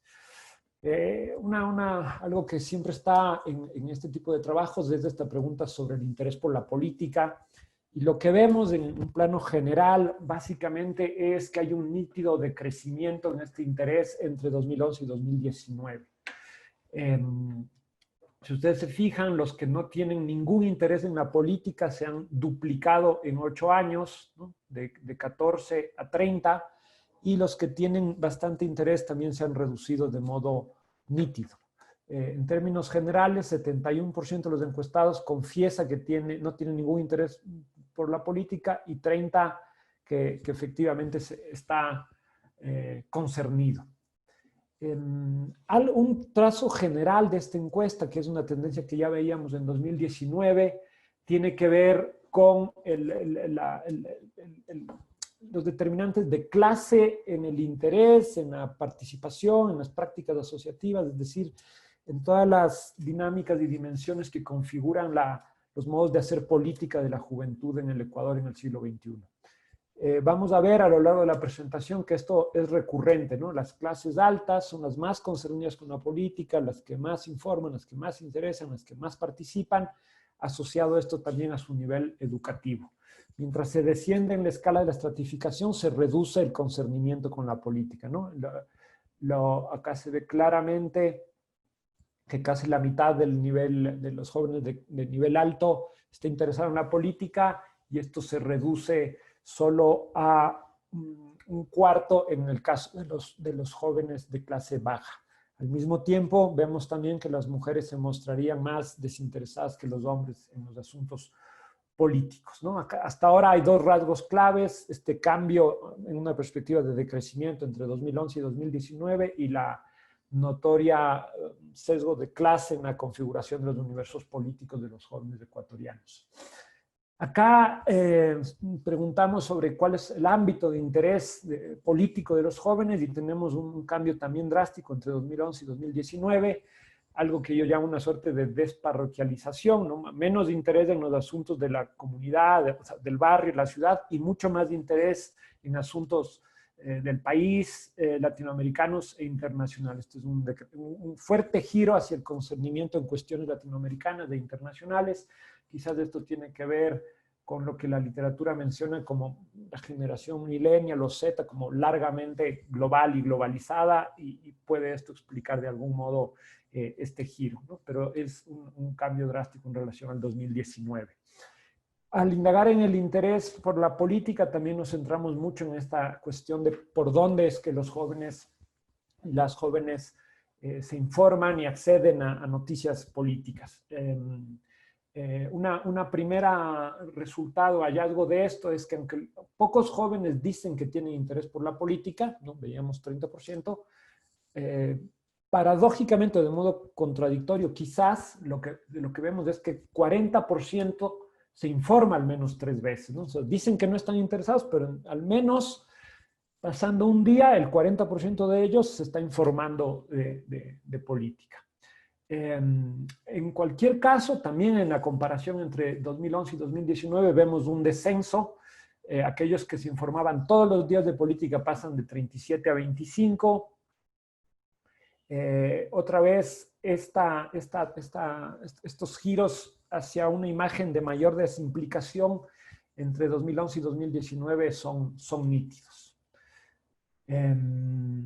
Los medios predilectos, esto es como fundamental en la encuesta porque veíamos y dimos mucho énfasis en la boleta, todo el papel de las redes sociales, de internet, de Facebook, WhatsApp, YouTube, tratamos de discriminar bien cada uno de estos vías de acceso a la información a través de las redes sociales. Es como un giro también muy importante en qué tipo de medios usan los jóvenes para informarse de política. Para 2019 la televisión pierde casi la mitad de consumidores que tenía en 2011, mientras las redes sociales de internet duplican su influencia, ¿no? Los periódicos resisten y la radio pasa a ser un objeto muy raro de consumo político, aunque también hay un consumo de radio, de podcast, de blogs a través de canales de internet. Pero claramente la televisión cae, aunque sigue siendo utilizada como el medio predilecto por 1/3 de los jóvenes, pero sube al casi 45% la agregación de Facebook y otros canales de internet, ¿no? Esto es un giro muy importante. La frecuencia de uso de redes sociales para fines políticos, es decir, no solo informarse, sino ser activo en circular información política, recibir y enviar. Vemos que casi 30% de los jóvenes reciben o envían información política todos los días o pasando un día de la semana, ¿no? Mientras que 70% está muy alejada de dicha práctica. Esto, 52 más 18 no lo hace, y acá tenemos el universo de mayor activismo. Los hombres tienden a ser algo más activos en este nivel que las mujeres, y otra vez los jóvenes del nivel socioeconómico bajo son los que menos se activan en redes sociales, ¿no? Acá hay un primer pantallazo de este universo actitudinal sobre interés, nivel de información y nivel de activismo y de consumo político en redes sociales. Un segundo nivel, que yo diría que es como del más importante bloque de la encuesta, tiene que ver con las prácticas participativas, que la hemos visto a nivel de la participación asociativa, la participación institucional y la participación alternativa. Lo que salta a primera vista es que 60% de los jóvenes no tienen una participación en ningún tipo de acción colectiva, de espacio colectivo.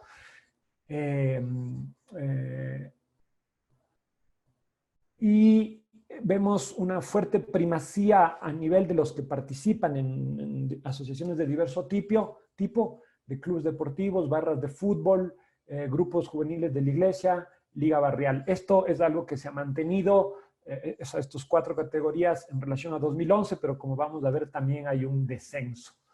Aquí me interesa sacar un perfil rápido de quiénes son los que no participan, es decir, ese 60% de la población encuestada. Observamos que hay un fuerte peso de jóvenes de la costa, del litoral, que no tienen participación asociativa. A nivel urbano, esta no participación es más significativa que en lo rural, ¿no? 37 a 50, es decir, los jóvenes en el mundo rural están más asociados. Los menos movilizados son la categoría etaria de 25 a 29 años. La no asociatividad de las mujeres es mucho mayor que en los hombres, ¿no? 70 a 50, esta es otra línea estructural que se repite largamente en los diversos bloques que hemos preguntado. Y otra vez, los menos inmovilizados, si ustedes se fijan acá, son los estratos altos, ¿no? Más o menos 50% participan en dinámicas asociativas, mientras que los jóvenes de sectores bajos no se asocian en un 63%. Acá hay una tipología rápida en qué tipo de organizaciones están participando los jóvenes. Entonces, hay 4 tipos: el campo de los deportes y el mundo del fútbol, 27% de los encuestados; campo religioso, grupos juveniles, un 10%; el campo de la educación, organizaciones estudiantiles, comités de padre familia, 6%, y organizaciones territoriales, culturales, sobre todo a nivel rural, así como grupos artísticos, un 8%. Es una tipología rápida que hemos presentado. Bueno, voy a pasar esto. Acá quiero insistir otra vez en la comparación 2011-2019. Están aquí los principales tipos de asociatividad que jalonan la participación de los jóvenes, y vemos otra vez que hay un decrecimiento prácticamente en todos los tipos asociativos, salvo quizás club deportivo y liga barrial. Este decrecimiento es mucho más vigoroso y notorio en el campo de las organizaciones religiosas, que habían sido muy fuertes en 2011. Fíjense, 14% participaban en grupos juveniles de la iglesia, esto ha pasado al 7%. La iglesia es un dinamizador de vida asociativa, no solo juvenil. Esto es un dato para los que estudiamos del campo de las organizaciones sociales y los movimientos. Pero vemos que también ha habido un pronunciado descenso a este respecto, ¿no? Otra vez, en todos los niveles vemos un decaimiento. Rápidamente, a nivel de la participación institucional, los niveles de participación son muy bajos. Indagamos en el diálogo nacional convocado por Moreno, 3% de los jóvenes se involucraron en ese proceso, sobre todo jóvenes de clase alta. Y hay algo también de interés, ¿no? 2.40, es muy bajo de jóvenes, pero que se involucraron en dinámicas de democracia directa, como recoger firmas para una revocatoria de mandato, consulta popular, etc.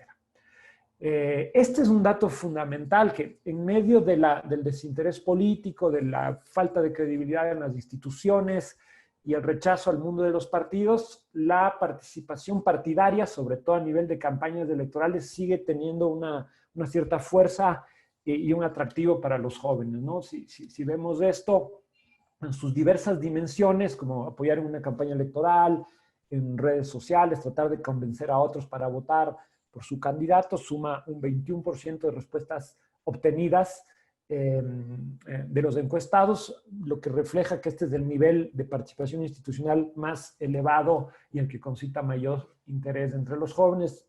Activarse a nivel de las prácticas partidarias, sobre todo en tiempos de campaña, esto es un dato no menor. A pesar de aquello, otra vez entre 2019 y 2011 vemos una contracción. La participación en partidos se ha contraído, sobre todo en las campañas electorales, que pasa del 20% en 2011 al 8% en 2019. En 2019, 86% de los jóvenes afirman no realizar ninguna actividad partidaria, mientras que en 2011 este nivel se ubicaba en el 70%. A nivel de la participación alternativa, rápidamente, la dimensión de la protesta es baja. Esto fue antes de la revuelta de octubre del año pasado, que pudo haber tenido un impacto en estas prácticas de imaginarios. Entre 2015 y 2019, 94% de los jóvenes respondieron que no tomaron parte de ninguna demostración en las calles, solo 6% lo habían hecho. Entre los que se manifestaron, la mayoría lo había hecho en los últimos 24 meses, es decir, que ya se veía de algún modo los efectos del ajuste estructural en una cierta activación de la conflictividad social. otra vez, aquí, ver quiénes toman parte de la protesta, los jóvenes de clase media y alta, mucho más movilizados que los de clase baja, más en Pichincha que en Guayas, más en la sierra que en la costa, los adolescentes se manifiestan más que los mayores de 20 años, claramente como vemos aquí en este gráfico. Me interesa en particular esto de una participación alternativa. Hicimos mucho énfasis en todo el dinamismo digital en estas generaciones y abrimos algo que no teníamos en 2011 para tratar de ver prácticas específicas en Internet y redes sociales. Y como ustedes ven, quizás no está muy claro, pero 25% de los jóvenes dijeron que compartían memes sobre situaciones y personajes políticos, y esto aparece como unas prácticas alternativas más dinámicas en el país. La literatura está indagando cada vez con más fuerza esta relación entre cultura digital e innovación política, y ya se ha acuñado la idea de una memésfera, ¿no? Una memésfera que alude precisamente a la capacidad que tiene el espacio de los memes para implicar por la vía de la imagen y de intervenciones muy rápidas actores que de otro modo no participarían del debate político. Después de los memes, vemos también una fuerte presencia de otras prácticas alternativas quizás más tradicionales, como donar dinero para una causa, asistir a una reunión de una organización, voluntariado, y sobre todo estas prácticas que se llama de consumo político, boicotear o comprar o dejar de comprar productos por razones políticas, ¿no? Entonces, los memes se colocan como muy arriba en las prácticas de activismo político ahora.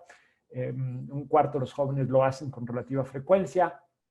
Y también quisiera resaltar que 16% de los jóvenes han comprado o dejado de comprar productos por razones éticas, políticas, ambientales. El mercado aparece también como un espacio clave para visibilizar preocupaciones individuales con cuestiones públicas. Voy a pasar esto de la intensidad, pero rápidamente, como mucha intensidad o mayor intensidad a nivel de los memes y del consumo político, otra vez evidenciando la fuerza del Internet y las redes sociales en estas nuevas prácticas de participación. Otra vez sobre el perfil de quienes envían memes, como ustedes ven acá, las clases altas están mucho más dinamizadas que los sectores populares, una diferencia de 27 a 13%. Los hombres circulan memes políticos con más frecuencias que las mujeres, y las diferencias en los cortes etarios no son tan significativas. Esta última parte de mi presentación tiene que ver con los universos ideológicos, culturales de los jóvenes que están marcando ciertas tendencias políticas claves en el siglo XXI. La pregunta sobre la ideología que vuelven las encuestas, a ver si funciona el eje izquierda-derecha, cómo funciona, y ahí se observa que más de 2/3 de los jóvenes no se consideran ni de izquierda, ni de derecha, ni de centro, y no saben lo que eso significa. O sea, no es significativo, es irrelevante ese eje. En 2011 este porcentaje era prácticamente el mismo. A pesar de aquello, quienes se identifican con la derecha son el 14%, estos dobla a quienes se identifican con la izquierda, que es el 7%. En 2011 la derecha tenía 15% y la izquierda 11%.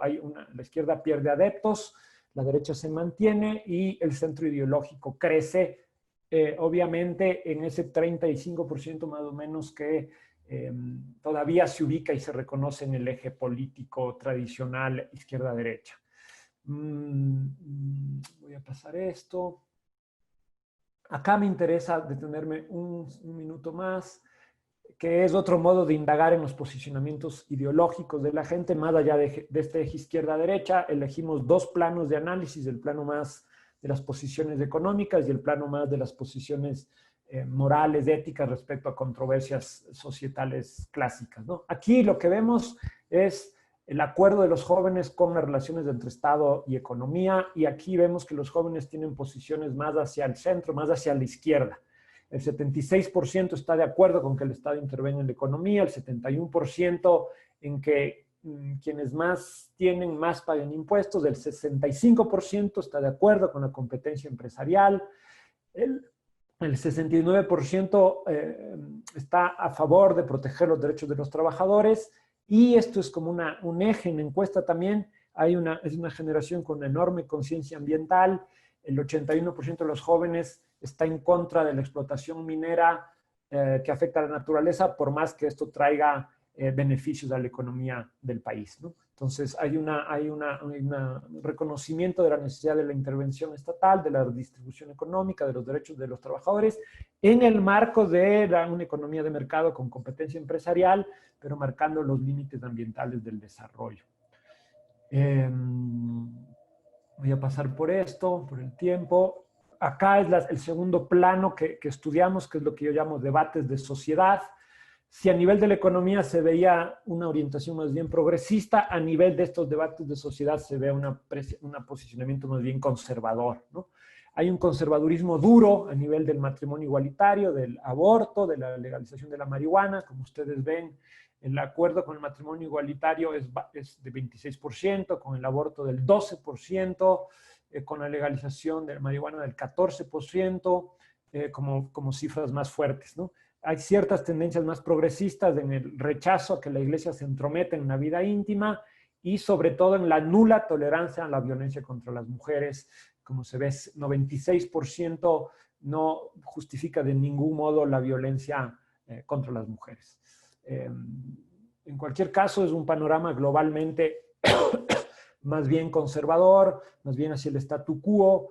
Hay marcadas diferencias por nivel socioeconómico, mayor progresismo en las clases altas y medias en cuestiones de género, sexualidad y legalización de la marihuana. Las clases bajas son menos reacias a la migración, y los jóvenes de los niveles bajos están menos inclinados que los jóvenes de clases altas al castigo como parte de la formación de los niños, ¿no? Acá hay unas claves por rangos etarios, no voy a insistir en eso. Como ustedes observan, voy cerrando para las preguntas, desarrollar algunas de estas cuestiones. Lo que tenemos como tendencias generales es que en un contexto de crisis, y esto es fundamental observar que en relación a 2011 hay un pesimismo, hay una caída de las expectativas respecto a la educación, a la economía, a la política.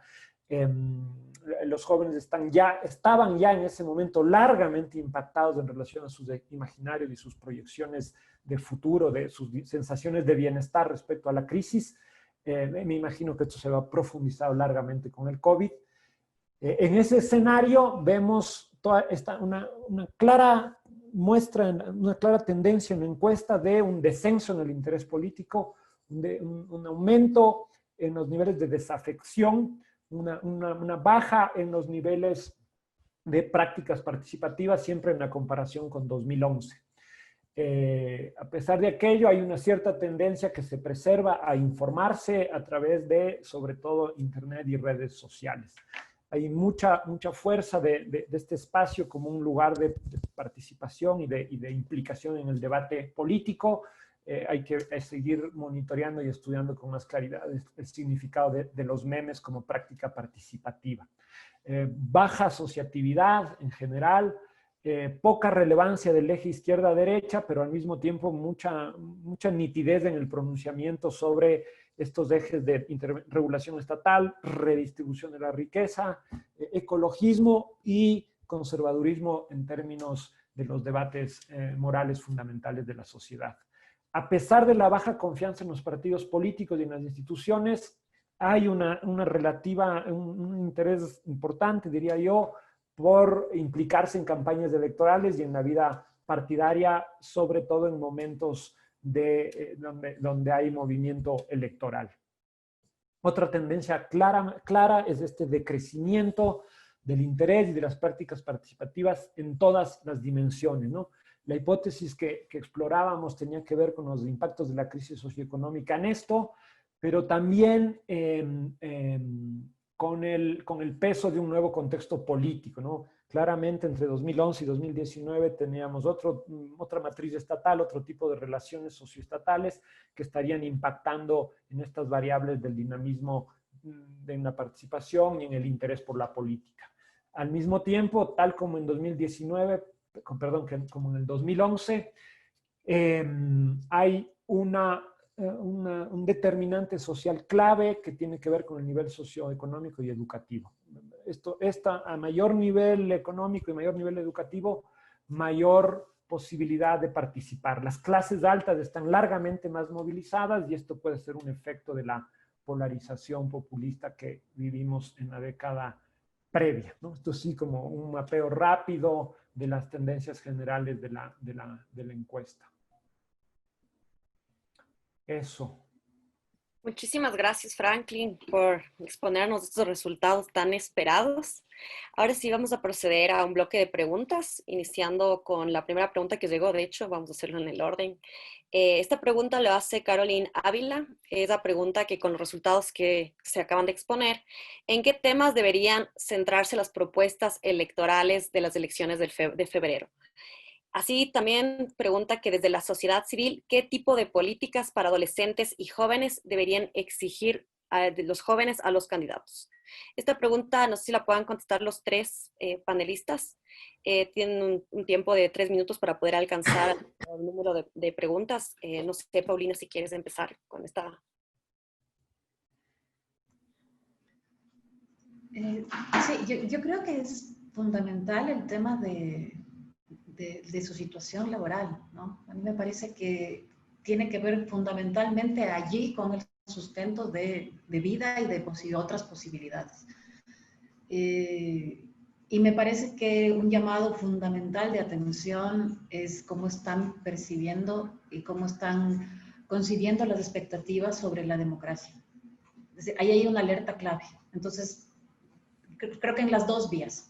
La atención sobre todo en las condiciones de empleo que seguramente además se afectaron aún más después de la encuesta, y este llamado profundo de atención de cómo están percibiendo y cómo están esperando que funcione la democracia en el mediano y en el largo plazo. Muchas gracias, Paulina. Alex. Sí, y yo añadiría ahí el tema de educación, ¿no? Y ese vínculo entre educación y mercado laboral que se vuelve fundamental y que vemos que si bien ha habido una ampliación importante en el acceso a educación, el tema de calidad de la educación sigue siendo un gran pendiente, ¿no? Y también la adaptación de esa educación a ese mercado laboral. Si no, eso es muy difícil poder lograr mejoras en el mercado laboral y que puedan insertarse. Sigue habiendo esa desconexión y eso es algo fundamental. Gracias. Muchas gracias, Alex. Franklin. Sí, yo insistiría también en lo de la educación y me parece que además luego del COVID, y todas las transformaciones en la vida cotidiana y en los modos de formarnos en la escuela, el colegio, la universidad, esto es un ámbito fundamental y además que se conecta con el tema de la crisis social, el desempleo y el cambio en las lógicas del cuidado, tanto dentro de la casa como fuera. Me parece que ahí hay un universo enorme de propuesta que todavía no escuchamos en el debate político. Muchas gracias. Quizás yo quisiera solo añadir un resultado también respecto a la encuesta, los resultados, quizás como el llamado de los y las jóvenes en temas del ambiente, ¿no? Creo que esa es una de las respuestas más contundentes que tiene la encuesta en relación de cuáles son las propuestas que tienen los candidatos en temas ambientales de la protección y la convivencia armónica con el medio ambiente. ¿Me permite solo una cosita en relación a eso? Claro, claro. Sí. Creo que justo había notado los 3 puntos que ustedes mencionaron y hay una intersección ahí, ¿no es cierto? Desde Grupo Faro estamos justamente y además trabajando con Paulina en ver la situación y las condiciones de los trabajadores de las plataformas, ya sea de transporte de personas o de cosas que le llamo yo, y justamente viendo si esta es una oportunidad de trabajo o es una precarización de las condiciones. Y vemos que mayoritariamente quienes trabajan ahí son jóvenes. Entonces creo que hay toda una frontera de investigación y de nuevas formas de relacionamiento en el mercado laboral, donde es importante levantar información y les invito igual a estar atentos a este estudio que sacaremos desde Grupo Faro dentro de poco. Y un punto adicional es el rol que tienen los jóvenes y la forma en la que ellos inciden y desean incidir colectivos que se forman a raíz de campañas y también cuál es su rol en los partidos políticos. Eso es algo en lo que creo que hay mucho trabajo por hacer también en el país. Totalmente de acuerdo, muy acertado el comentario, muchas gracias por esa participación. Tenemos una pregunta específica para Franklin respecto al tema del interés de los jóvenes en la política. Dice, ¿qué explicaría el descenso del interés de las personas jóvenes por la política? ¿Eso implicaría deslegitimidad de las instituciones democráticas? ¿Será que es consecuencia de que la política tampoco se ha interesado mucho por los y las jóvenes? Sí, gracias Jesús. Él fue una de las personas que ayudó mucho en la construcción de la boleta y uno de los especialistas que están en el Ecuador sobre este tema. Tiene varias cuestiones escritas al respecto. Ahora, luego de la encuesta, hicimos un primer análisis descriptivo de los resultados generales de esta boleta, tratando de hacer comparaciones como de primer nivel con los resultados de 2011. Siempre tuvimos en mente la hipótesis de que había una alteración en el contexto político y económico que iba a impactar en los resultados. Un poco esa fue la hipótesis. En el momento que diseñamos la encuesta, lo concebimos muy ligado al problema de la crisis económica y social, por eso introdujimos con más fuerza que en 2011 el bloque sobre empleo, expectativas económicas y educación, como para ver un poco cómo se estaba percibiendo eso y cómo se alteraba estas variables estructurales y su impacto en las dinámicas políticas. Seguimos en ese testeo. Al seguir preparando durante estos meses el análisis de la encuesta, también queda claro que el cambio en las relaciones socioestatales, el cambio en el contexto político, ¿no? Para retomar la literatura que pone énfasis en las variables contextuales para explicar los niveles de implicación y de acción colectiva, y me parece que ahí hay un importante nivel de análisis que cabe explorar mucho más. El tipo de Estado, el tipo de gestión política del gobierno, la configuración de una matriz más conflictiva, polarizadora en el ciclo correísta versus el ciclo más de pacificación postpopulista, me parece que es una variable, eso es un elemento que puede explicar largamente estos resultados. No me parece que tenga que ver con los niveles de legitimidad de las instituciones democráticas. Si bien la encuesta refleja que hay una caída en esta legitimidad, tampoco es que en el ciclo pasado las instituciones tenían un reconocimiento de parte de este segmento de la población muy, muy elevado. Dejo ahí por una cuestión de tiempo. Gracias, Jesús, por su pregunta. Quizás también como adherir que efectivamente este descenso no solamente es de la población joven y tampoco solamente sucede en Ecuador, sino que de hecho es una tendencia de los últimos años en Latinoamérica, de acuerdo a las encuestas hegemónicas como la POP o el propio Latino Barómetro. Esta pregunta, quizás por el contenido, está dirigida para Paulina. El problema para interpretar los datos de participación política de las personas jóvenes es que no podemos compararlos con los datos de las personas adultas o no jóvenes. ¿Con qué otras encuestas o fuentes de información locales se pueden establecer comparaciones?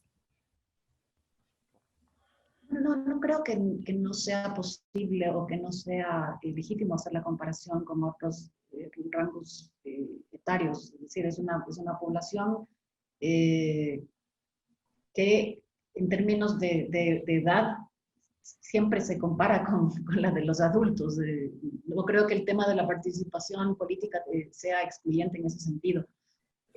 Ahora, vamos a tener una comparación mucho más rica, sin duda alguna, si hacemos la comparación. En el caso de Ecuador, que por suerte tenemos ya las dos mediciones, 2011 y 2019, y hay muchas encuestas de jóvenes en varios países de América Latina y bueno, también en Europa. Creo que ese es un parámetro que nos va a permitir tener un análisis mucho más enriquecedor. Entonces yo diría las tres cosas. No veo un problema con compararlo con la población adulta. Esta comparación entre 2011 y 2019, aunque es un rango amplio, pero que ya nos da una primera perspectiva, y compararla, insisto, con las encuestas de jóvenes. Hay muchas, hay varias en otros países. De hecho, buena parte del diseño de del instrumento de investigación, tanto en 2011 como en 2019, se nutrió mucho de mirar los instrumentos de otros países. Esto nos permitió hacer varias lecturas comparativas, siempre evidentemente adecuándolo a Ecuador, pero hay mucho trabajo que nos antecede. En Chile, por ejemplo, esto es mucho más sostenido, tiene muchísimos más recursos. Comparábamos, por ejemplo, los tamaños de muestra que se trabajan allá, y esto creo que es una línea de trabajo pendiente y que va a enriquecer muchísimo más, sobre todo ahora que en la región el ciclo de movilizaciones ha sido tan robusto. Creo que va a ser fundamental la siguiente medición que se haga en Ecuador y leer qué es lo que ha pasado en estas a nivel regional. Muchas gracias, Paulina. Quizás también como para complementar, la encuesta de México de participación política de jóvenes justo salió el anterior año. Entonces, me parece que en términos, digamos, comparativos, tienen como un enfoque en el que se puedan hacer como varias comparaciones. Esta siguiente pregunta es para Alexandra. Esta más que una pregunta es un comentario, pero para hablar también sobre la participación política desde una perspectiva feminista, me parece interesante. A ver si nos puedes ampliar este comentario que han hecho. Los datos que muestra Alexandra muestran lo inadecuado que es usar la categoría Nini, ni estudia ni trabaja. Esa etiqueta los estigmatiza y no refleja la realidad. El hecho de que muchas mujeres jóvenes sean categorizadas como ninis pueden invisibilizar sus actividades domésticas, reproductivas o de los cuidados. Alex.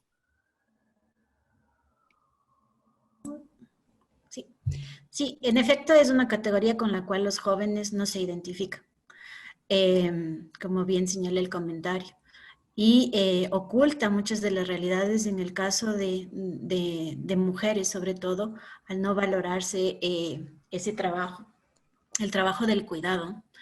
Igualmente entre los adolescentes varones, no trabajar y no estudiar no necesariamente es un estado, es una forma de exclusión. Y es un buen punto el que señala ahí el comentario. Gracias. Muchas gracias, Alex. Quizás por tiempo nos acercamos a las últimas preguntas.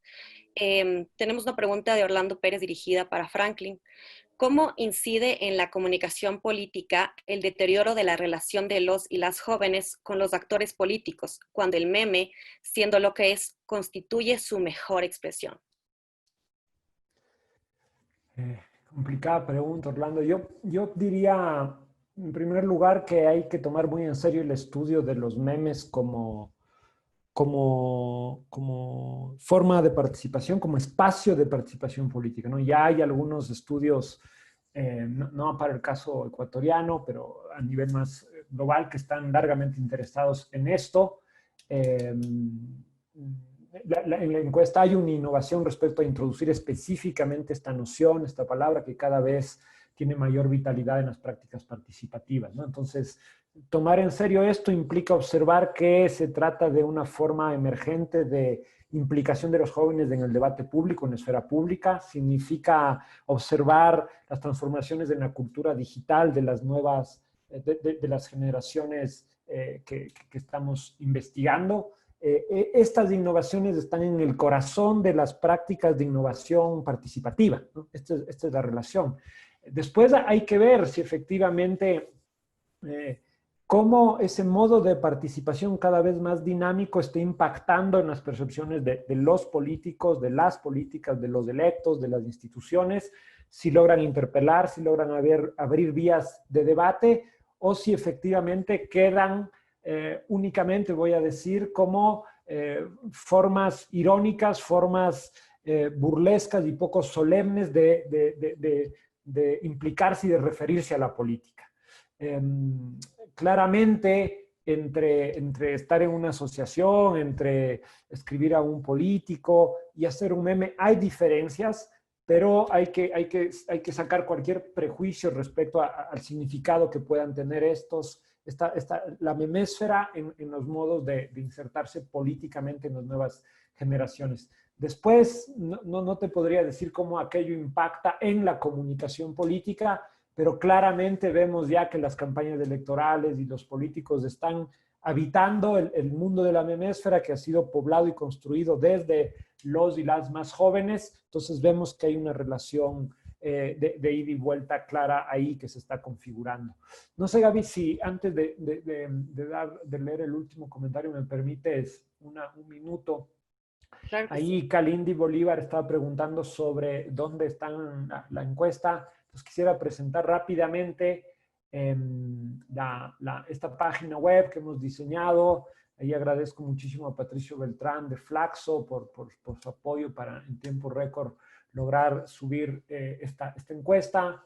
Esta página web, flaxo.edu.ec, encuesta jóvenes de Ecuador. Aquí, como ustedes ven, hay una presentación rápida de la encuesta, la metodología, lo que expuso Paulina. Las bases de datos están colocadas, una parte de las dos bases de datos de 2011 y 2019. Para los que quieran acceder al conjunto de la data que hemos recabado en estas dos series, hay un mail al que ustedes deben escribir y registrarse, que queremos tener un seguimiento de quienes están trabajando estos temas. Obviamente es de interés de Flaxo y de FARO y UNICEF que esta data sea pública, que se use, que se explote, no es propiedad de nadie, siempre respetando la citación y las fuentes intelectuales de este ejercicio. Entonces, esta página web está para eso. Ahí hemos colocado y descargado una parte importante de las dos encuestas, pero para los que quieran hacer el ejercicio completo de acceder a toda la base de datos, está ahí la información.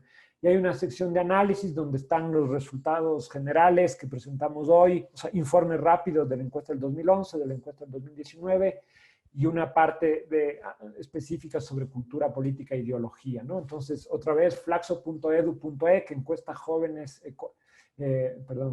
encuesta jóvenes.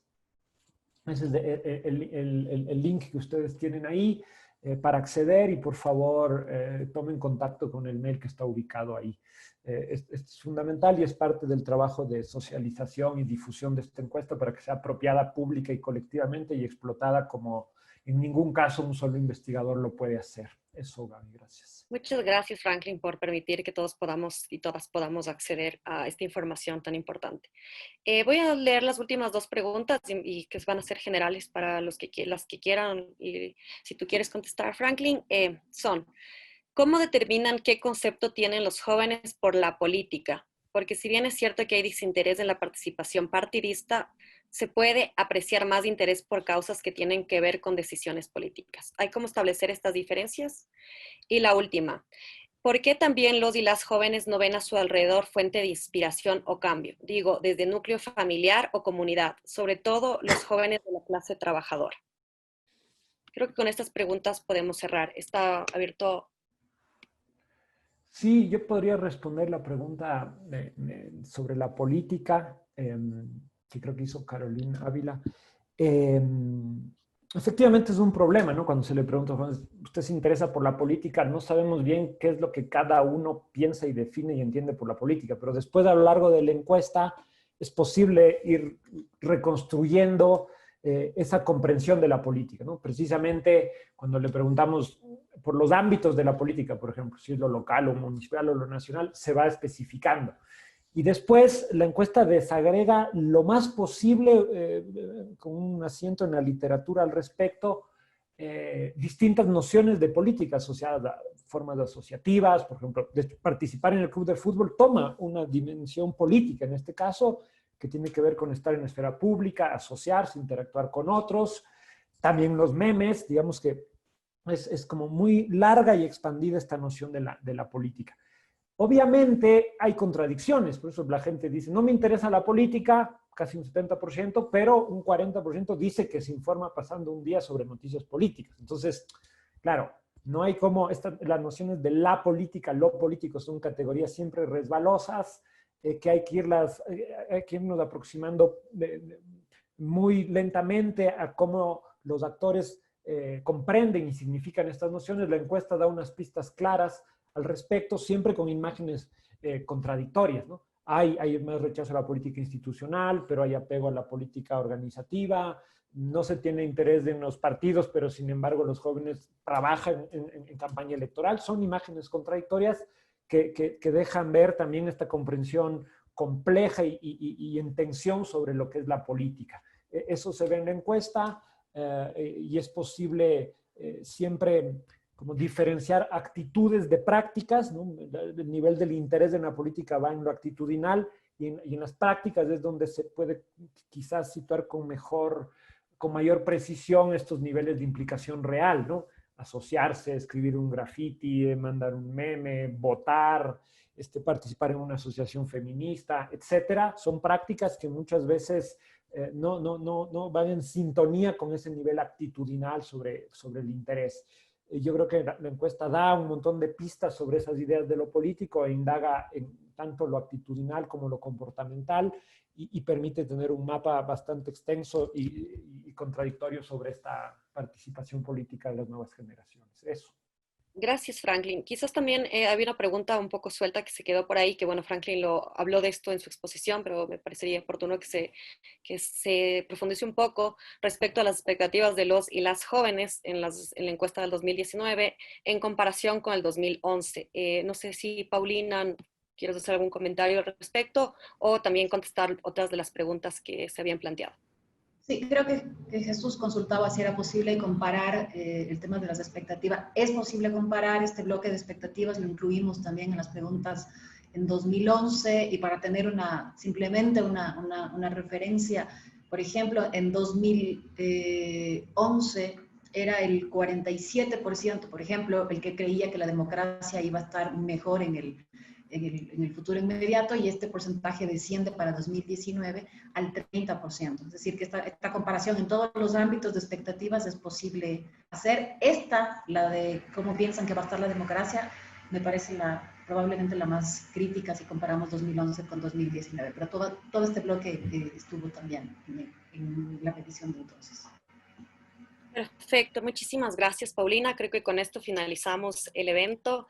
Ha sido un gusto participar en este proyecto. Agradecemos a UNICEF, al Grupo Faro y efectivamente también a Perfiles de Opinión y sobre todo gracias, Franklin, por permitir esta investigación que es muy valiosa en estos temas sobre las juventudes y participación política en el país y creo que va a ser de mucha utilidad tanto para hacer políticas públicas como para las reflexiones en general en Latinoamérica. Muchísimas gracias a todos y todas los que nos están escuchando también.